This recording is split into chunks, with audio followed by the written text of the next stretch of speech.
Dans une société toujours plus attachée à gagner son temps, il est un secteur d'activité qui y accorde une valeur toute particulière au temps, justement, qui passe et on en parle dans un instant.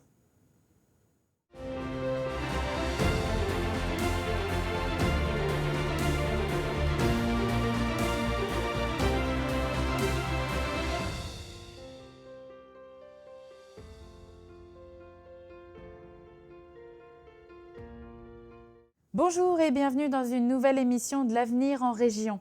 Aujourd'hui, on s'intéresse à un secteur d'activité qui compte les heures et c'est pour en parler que j'ai le plaisir d'accueillir Pierre-Alain Bérard, dirigeant de l'entreprise SMB LIP. Bonjour Monsieur Bérard. Bonjour à tous. Mais également Patrice Bénard, délégué général de France Horlogerie à Paris. Et bonjour Monsieur Bonjour. Bénard, bonjour. Et Monsieur Daniel Gann, formateur en horlogerie à l'AFPA de Besançon. Bonjour. Bonjour. Alors, Monsieur Bénard, ma première question est pour vous. Comment se porte le secteur de l'horlogerie à travers cette crise qui nous touche ? Je ne vous cacherai pas que le secteur se porte quand même difficilement en raison de la deuxième fermeture des commerces spécialisés en horlogerie et en bijouterie. Déjà au printemps dernier, nous avions subi une fermeture très importante. Il y a eu un rebond de consommation à partir du mois de juin avec le déconfinement. Malheureusement, nous sommes retombés dans une nouvelle période et qui intervient à un stade critique. C'est la période des fêtes de fin d'année où, notamment chez nos amis les distributeurs, un chiffre d'affaires peut osciller entre 30 et voire 50% du total du chiffre d'affaires de l'année. Donc actuellement, les horlogers peuvent produire, mais ne peuvent pas vendre. Vous pouvez produire, mais si vous n'avez pas de clients et si vous n'avez pas d'acheteurs, si vous ne pouvez pas vendre, les entreprises, effectivement, sont un peu au ralenti. Alors, c'est d'autant plus problématique que certaines entreprises maintiennent une activité pour pouvoir répondre à des demandes ponctuelles, et ce qui fait que en termes d'équilibre financier, on a quand même quelques soucis à se faire. Je dois dire que le moral des chefs d'entreprise, quand je les interroge effectivement sur le court terme, est effectivement préoccupé par cette fermeture. On est en train de se mobiliser très fortement avec les distributeurs pour obtenir la réouverture des commerces dès la semaine prochaine. Alors après, c'est l'arbitrage au niveau des pouvoirs publics entre le sanitaire et l'économique, mais quand on voit, par exemple, j'ai eu l'occasion de discuter la semaine dernière avec un de mes collègues allemands dans le cadre d'un forum en visio avec Hong Kong. L'Allemagne n'a pas fermé ses commerces de proximité, et notamment dans la première vague du Covid. Autant nous, on a eu des baisses de chiffre d'affaires quasiment à 90-100%, autant eux, ils ont limité la chute à 40-50%. Donc, il y a vraiment une préoccupation de ce point de vue-là. La situation aussi est préoccupante pour nos fabricants de composants et toute la partie sous-traitance, puisque, comme vous le savez, les exportations se sont fortement contractées, même s'il y a des signes annonciateurs sur certains marchés comme la Chine. Mais en fait, en Chine, on constate que c'est un déport de la consommation qui autrefois était lié au tourisme et qui se fait sur le marché intérieur. Donc, notre mot d'ordre, c'est de réouvrir. Les magasins ont en plus mis en place, avec le premier déconfinement, des mesures assez draconiennes, aussi bien en matière d'accueil des clients, masques, un client en fonction du magasin, par magasin.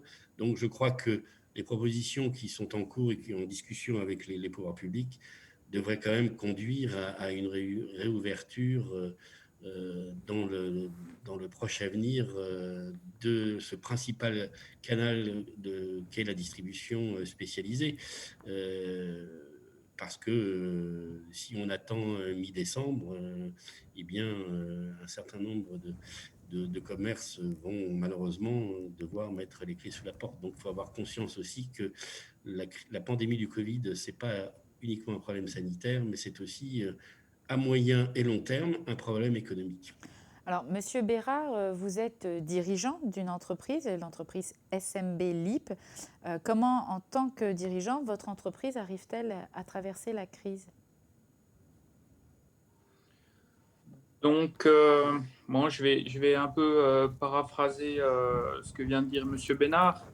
Je dirais on a traversé le premier confinement en travaillant sur les réserves de l'entreprise qui avaient été acquises au fur et à mesure du temps, et en plus sur une période d'activité qui est relativement faible pour nous, hein, sur mars-avril. Là, le deuxième confinement, on a un effet ciseau qui est d'un côté nos réserves qui ont disparu à cause du premier confinement, et de l'autre,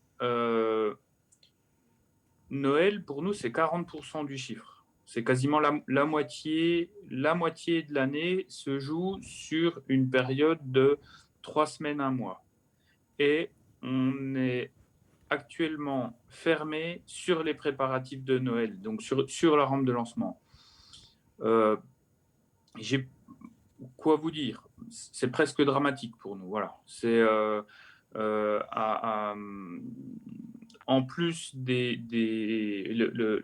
Covid, en plus d'un drame humain, d'un drame sanitaire, est en train de nous préparer un drame économique pour 2021. Si nous ne pouvons pas réouvrir les boutiques assez rapidement pour faire la fin de l'année, c'est vraiment des pans entiers de l'économie qui vont finir à genoux.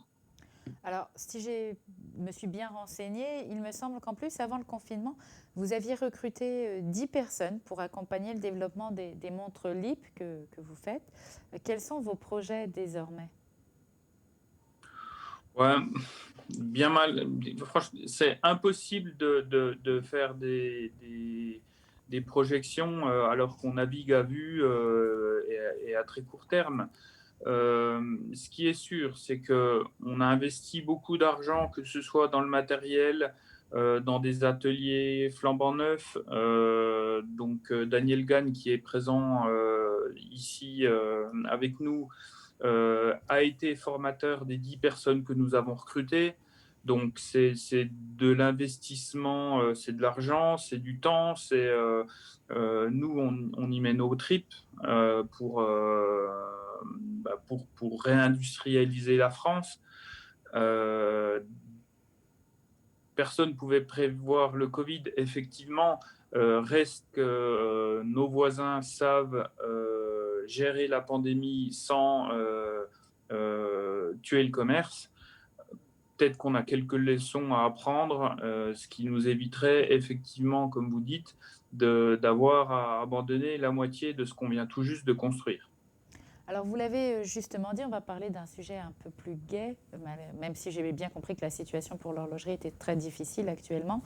Monsieur Gann, justement, Monsieur Bérard le disait, dans le cadre des recrutements qu'il a réalisés avant la crise sanitaire, l'AFPA avait spécifiquement formé des horlogers. Est-ce que vous pouvez nous en dire plus sur cette démarche? Oui, donc à la demande de l'entreprise de Monsieur Bérard, nous avons formé donc des personnes justement pour la problématique qu'il avait. Alors effectivement, nous, l'effet de la crise, il va peut-être se faire sentir après, parce que les gens actuellement en formation sont pour la plupart arrivés avant la crise du Covid. Vous voyez, on a des stagiaires qui sont arrivés début mars et qui termineront seulement début décembre leur formation. Donc, ils auront vécu les deux confinements, hein, si on peut dire. Donc, moi, je pense que l'effet de la crise sera après, puisqu'il dépend aussi, enfin, l'effet de la crise dans la formation pour nous, dépendra après de la reprise des entreprises, c'est évident. Alors, Donc, oui. comment vous travaillez avec les entreprises en amont pour adapter les formations au secteur de l'horlogerie et aux attentes de M. Bérard ou des autres entreprises que représente également, par exemple, M. Bénard? Eh ben, nous, on est très vigilants par rapport évidemment au contexte et aux besoins. Par exemple, on a révisé les titres professionnels, hein. Il y a une révision qui a lieu tous les 5 ans. Et sur la dernière révision qui a eu lieu l'an dernier, il est apparu un besoin important de personnel de vente spécialisé, hein, personnel de vente spécialisé en horlogerie. Et ce personnel de vente, il est surtout intéressant pour les petites réparations qu'aurait un magasin. Je pense au changement de pile ou à la mise à longueur bracelet, ce qui représente 90% du petit SAV ou du quick service d'un point de vente. Donc, nous, on a mis au point une formation, on a réingénéré une de nos formations en agent technicien vendeur en horlogerie et pour répondre très rapidement aux besoins des entreprises. De même que pour la formation de personnel, comme c'est le cas avec M. Bérard, nous adaptons bien évidemment nos programmes à la problématique de l'entreprise.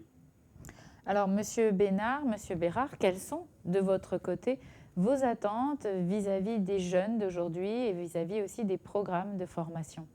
Monsieur Bénard. Alors, en ce qui concerne les jeunes, je crois que malgré le discours pas très optimiste que je vous ai tenu sur le court terme, on a quand même actuellement, depuis quelques années, un nouvel engouement des jeunes pour l'horlogerie et l'arrivée d'un certain nombre de jeunes créateurs qui veulent développer leur propre marque. Cela vient d'ailleurs en complément de la relance de marques emblématiques, je pense notamment à LIP, et je crois que de ce point de vue-là, c'est très satisfaisant. Alors les discussions que nous avons avec les entreprises portent aussi sur la nécessité de développer davantage les pratiques manuelles. Et effectivement, on a besoin d'être très, très proche des besoins spécifiques de l'entreprise. Alors c'est vrai que le caractère un peu monolithique des diplômes de l'éducation nationale qui a permis au moment de la crise d'il y a 30 ans du Quartz de sauver l'enseignement horloger, il faut qu'on puisse assouplir un peu les choses pour pouvoir répondre davantage aux besoins spécifiques des entreprises qui peuvent différer selon que on fait de la fabrication pour des produits de très haute gamme, de moyens, d'entrée de gamme, la réparation, etc. Et c'est vrai qu'en matière de soutien apporté par les pouvoirs publics, même si on peut déplorer la fermeture des magasins, les efforts qui sont consentis sur l'apprentissage me paraissent intéressants et nous avons recommandé aux entreprises, dans la mesure du possible, de pouvoir recourir à cette forme de recrutement des jeunes. Monsieur, que je ne confonde pas, on vous m'avait alerté tout à l'heure, Monsieur Bérard, quelles sont vos attentes vis-à-vis des jeunes que vous pourriez, en tout cas on le souhaite, recruter une fois que la crise sera passée et que vous pourrez reprendre le dessus? Oui, alors premièrement, je dois dire que l'AFPA particulièrement, les formations et la souplesse dans les protocoles de formation que propose l'AFPA répond aujourd'hui vraiment à nos besoins. Pour le cas très concret du nouvel atelier de fabrication LIP, puisque c'est le deuxième, que nous ayons, la formation qui a été faite est quasiment sur mesure sur mesure en fonction de nos besoins. On a été également accompagné par l'État pour les recrutements. Et un vrai bel accompagnement, ce qui nous a permis de trouver des gens qui sont disponibles, motivés et avec vraiment des profils top. Donc, je dirais en conclusion que pour nous, ça fonctionne plutôt bien. Voilà. Effectivement, Monsieur Bénard a mis le doigt dessus. On a en plus aujourd'hui une oreille attentive des jeunes, mais que ce soit sur les écoles de microtechnique, c'est-à-dire des ingénieurs à bac+5, comme des horlogers de base qui ont un niveau CAP BEP. Il y a vraiment toute une nouvelle génération qui s'intéresse à la jolie mécanique et on en bénéficie pour l'instant. Monsieur Gann, comment est-ce que vous expliquez justement cet engouement des jeunes pour l'horlogerie? Est-ce que vous le sentez justement chez les jeunes que vous encadrez et comment ça s'explique?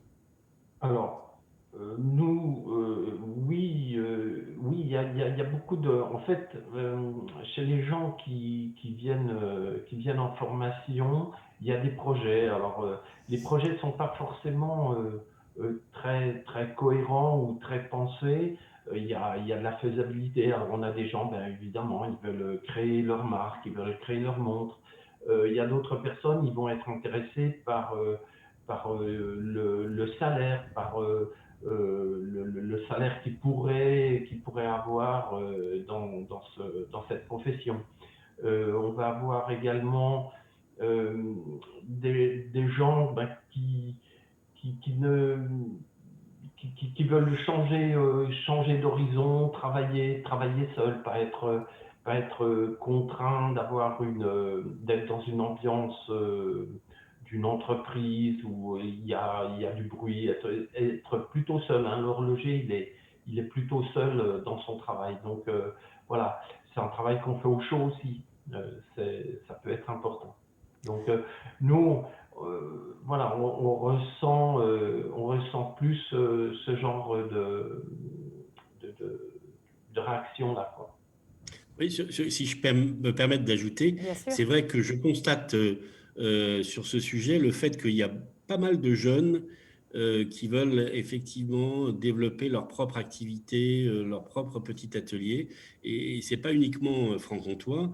J'en ai vu en Bretagne, j'en ai visité un il n'y a pas si longtemps en Haute-Savoie. Et c'est vrai que ça, c'est très encourageant parce que ça permet aussi de faire de l'émulation entre les uns et les autres.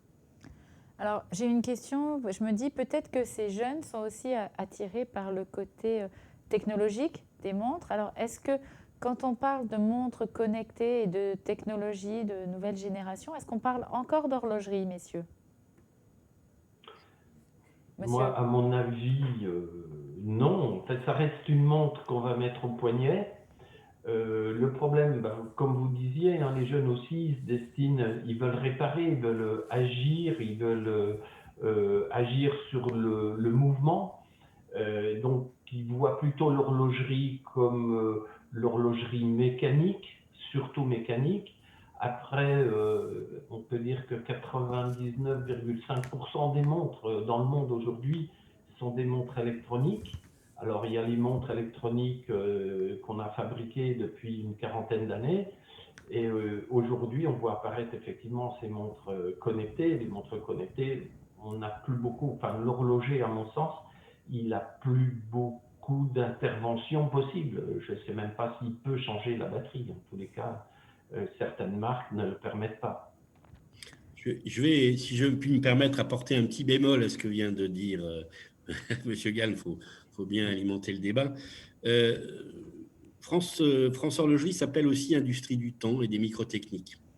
Et je crois que l'horlogerie a toujours su évoluer et englober des métiers différents.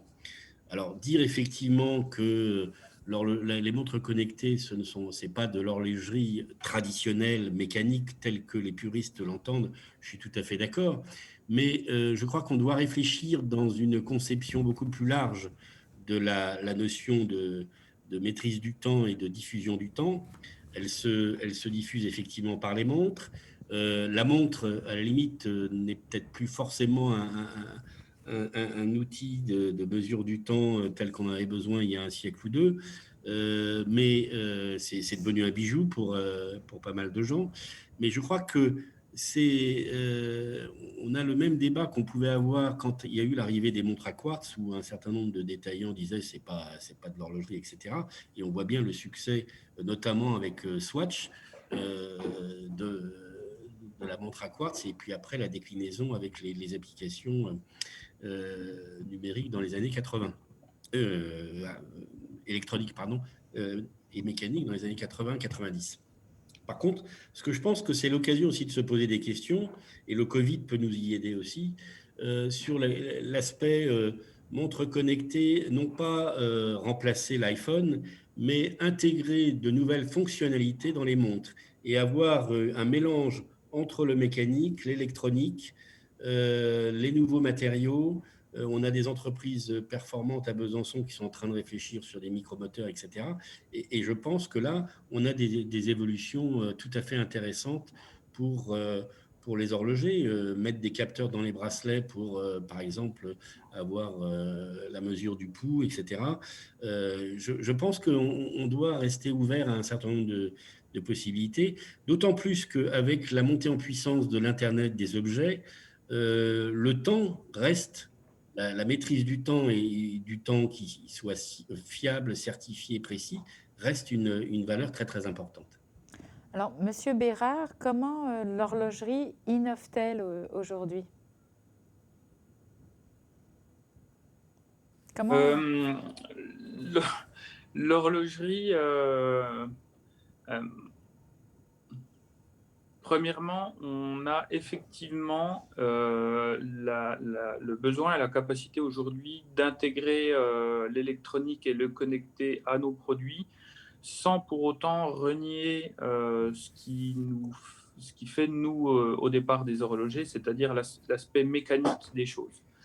Et ce qui est tout à fait étonnant, c'est que l'avènement des montres connectées a effectivement ralenti les ventes du quartz, mais a augmenté de façon très significative les ventes de montres mécaniques.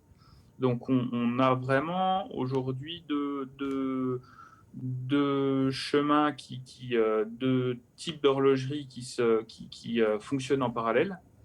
Alors, effectivement, les montres connectées sont aujourd'hui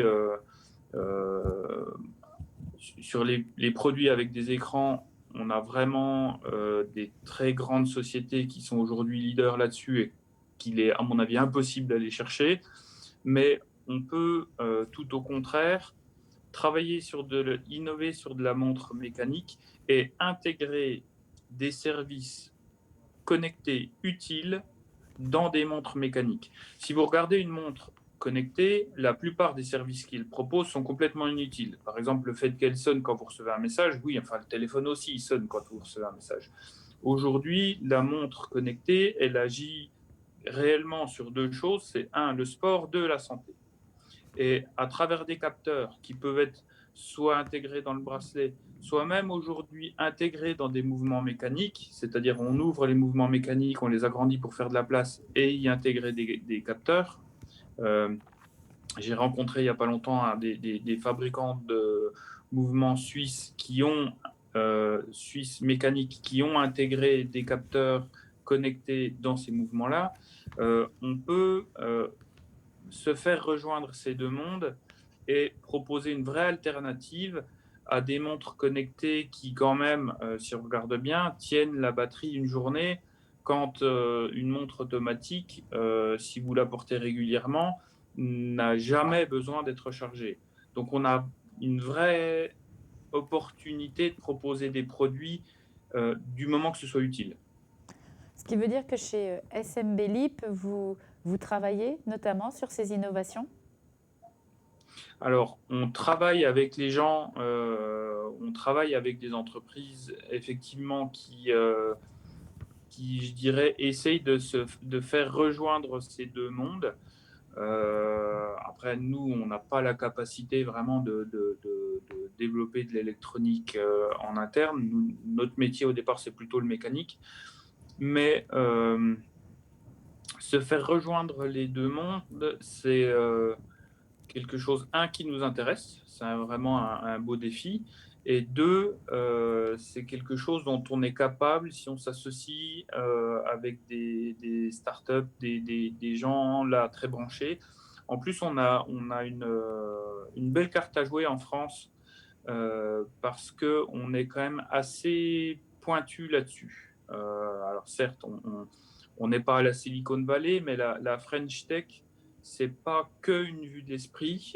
Il y a une réalité, il y a un vrai savoir-faire, il y a des gens qui savent faire et qui en plus sont là aussi amoureux du mécanique. C'est-à-dire que c'est pas l'un contre l'autre. Et, souvent, les gens ultra connectés portent des montres mécaniques au bras, aussi étonnant que ça puisse paraître. Et donc, je pense pour nous, il y a une opportunité dans un avenir relativement proche, je pense 2 à 5 ans maximum, mais 2 ans, on devrait y arriver, d'avoir des montres mécaniques et connectées qui transmettent sur le téléphone les informations utiles, à savoir le sport, les alertes de santé. Voilà, on a une carte à jouer, oui. Alors, Monsieur Gann, pour jouer cette carte, il faudra aussi des jeunes formés un peu autrement. Est-ce que c'est quelque chose qui est envisagé à l'AFPA d'apporter une partie de ces idées, comme le suggère Monsieur Bérard, justement? Oui, nous, comme je vous disais, on est prêt et on étudie toutes les possibilités, bien évidemment. Dans ce que je disais tout à l'heure, c'était d'un point de vue technique. L'horloger, lui, dans la mesure de son intervention, par exemple, une montre, elle aura toujours un bracelet, elle aura toujours souvent une glace, une batterie, etc.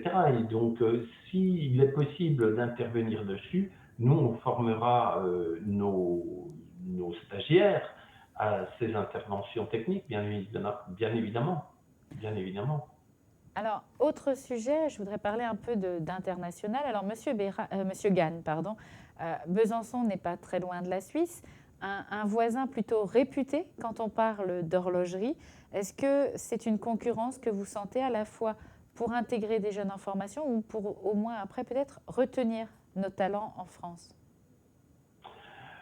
Alors, jusqu'à présent, la Suisse attirait beaucoup de personnes en formation parce que, bien évidemment, les salaires qui sont proposés de l'autre côté de la frontière sont beaucoup plus intéressants. Il n'y a qu'à voir le salaire minimum du canton de Genève dernièrement rehaussé. Maintenant, la Suisse, elle fait aussi, à mon sens, l'emploi en Suisse est compliqué actuellement et depuis bien avant la crise du Covid. Donc, le pays attire moins que fut un temps. Et en tous les cas, nous, on n'est pas là on forme des horlogers et on forme des horlogers sur tous les produits actuellement proposés, mais on met un petit peu à part les montres connectées, bien évidemment, mais on forme des horlogers pour intervenir sur les montres et surtout sur le marché national, c'est-à-dire en France. Voilà. Après, que nos stagiaires aillent à l'étranger, et je dis bien à l'étranger, ça peut être en Suisse, ça peut être aussi à l'intérieur de l'Europe ou dans les pays européens, bien évidemment. Donc, voilà, il y a quand même moins d'attirance pour la Suisse aujourd'hui qu'il y a, je dirais encore, 5 ans en arrière. Monsieur Bénard, quelle est alors justement la place du marché de l'horlogerie française sur un plan international? Alors, la France, effectivement, a une position en matière de quantité qui est largement en retrait par rapport à effectivement la production chinoise ou la production japonaise voire la production suisse. C'est vrai. Mais je crois qu'il faut souligner que nous avons un certain nombre d'atouts. Bon, on arrive à exporter quand même, bon an, mal an, au moins 1,5 milliard de chiffre d'affaires vers l'export. Et on a quand même un certain nombre d'atouts dont on ne parle pas souvent. Le premier, c'est que en matière de temps, la France est un des leaders du temps fréquence, notamment avec l'Observatoire de Besançon et de Paris. Et c'est un point sur lequel je voudrais insister parce que en matière de référence temps, c'est quand même le Bureau international des poids et des mesures qui est basé en région parisienne, qui délivre la seconde, qui est la seule mesure internationale. Vous avez évoqué la question de nos écoles. C'est quand même important de souligner, même si effectivement on peut regretter le départ, mais pour des raisons, comme il a été souligné, économiques d'un certain nombre de jeunes vers la Suisse, c'est quand même aussi une reconnaissance de la qualité de nos formations, et je pense qu'il faut le souligner. Et de ce point de vue-là, d'ailleurs, j'ai des contacts avec aussi bien les Japonais, les Chinois, et certains pays européens pour essayer d'organiser un concours des écoles d'horlogerie à travers le monde. Malheureusement, ça a été un peu suspendu à cause du Covid. Et puis, on a un certain nombre d'entreprises qui sont performantes. On a le laboratoire Femto qui accompagne un certain nombre de projets de développement. Je crois qu'on n'a pas à rougir effectivement de notre place, même si elle n'est pas aussi forte que peut l'être l'horlogerie suisse en termes de valeur, et puis l'horlogerie chinoise ou l'horlogerie japonaise. Ce que je voudrais ajouter également, c'est que on parle beaucoup de délocalisation et de relocalisation. Ce que j'aimerais bien aussi voir, c'est non seulement la relocalisation de certaines marques qui sont parties complètement en Asie, mais il y a aussi des marques françaises de prestige qui sont allées de l'autre côté de la frontière alors qu'elles emploient une main-d'œuvre qui vient de Franche-Comté. Donc il y a aussi un équilibre à retrouver et on peut se dire qu'en termes d'aménagement du territoire, quand on voit les embouteillages de Morteau le soir, est-ce que ça ne serait pas plus simple d'avoir les ateliers de ce côté-ci de la frontière avec les personnes qui seront proches de leur domicile. Donc, on peut se poser un certain nombre de questions de ce point de vue-là. Monsieur Bérard, est-ce que vous le sentez, vous aussi, que certaines entreprises ont tendance à plus facilement partir de l'autre côté de la frontière? Et pourquoi vous faites le choix de rester en Franche-Comté? Alors, donc il y a deux questions. Je vais répondre l'une à la suite de l'autre. Premièrement, bon, sur le transfert vers la Suisse, comme a dit Monsieur Gann, ça s'est vraiment calmé. À une époque, nous, c'était un vrai problème, c'est-à-dire chaque fois qu'on formait un jeune horloger, il sortait de ses 2 ou 4 ans de formation en alternance. En général, dans les 6 mois, 1 an, il démissionnait de son poste et puis il allait se faire embaucher en Suisse.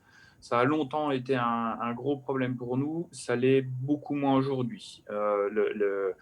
Le secteur suisse est très tendu et donc voilà, les choses se stabilisent un petit peu. Ensuite, bon, pour une marque comme LIP, qui fait partie du patrimoine national français, le Swiss Made ou le Made in China d'ailleurs n'a aucun sens. Donc voilà, on est français, bisontin, fier de l'être, et on le marque sur nos cadrans d'ailleurs, Besançon France, et donc on compte bien le rester.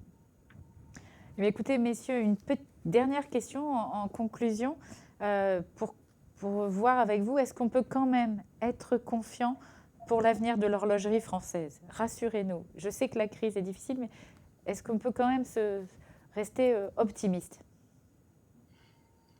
Si je puis me permettre, n'étant pas franc-comtois, mais marin breton, après la tempête, il y a toujours le beau temps qui revient, et je pense qu'on peut avoir de l'espoir.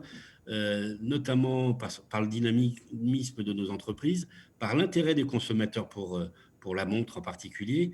Et je crois que cette crise du Covid va nous obliger à repenser un certain nombre de concepts et d'offres en produits et en distribution.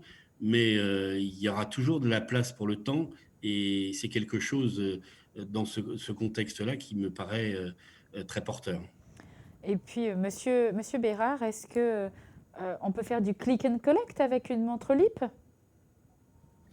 Oui, alors évidemment, on peut faire du click and collect. On a également notre site web qui est un site marchand, donc il n'y a pas là-dessus, il n'y a pas de souci. Nous, ce qui aujourd'hui nous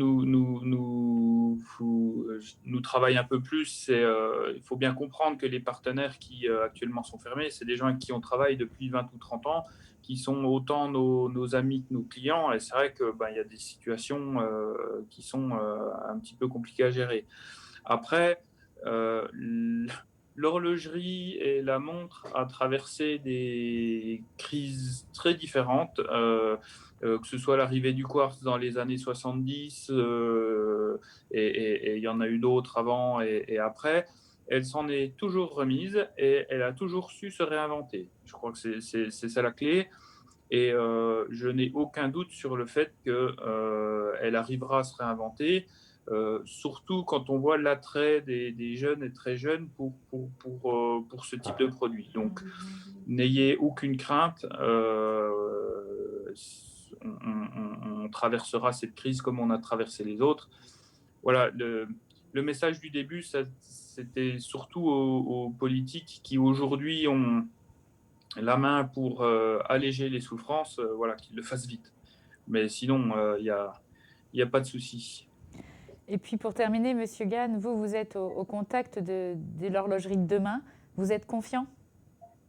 Moi, je suis très confiant. De toute façon, on s'adapte, on s'adaptera. Et comme je vous disais en début de notre échange, on a lancé une formation en mars qui est très prometteuse, et comme quoi on peut aussi évoluer dans notre métier, parce que moi je ne suis pas un vendeur, et cette formation de vendeur, d'agent technicien vendeur en horlogerie, elle est très prometteuse parce qu'il y a une attente justement eh bien de la distribution, et que ce soit des petits commerces de centre-ville comme des commerces un petit peu plus conséquents, des centres commerciaux.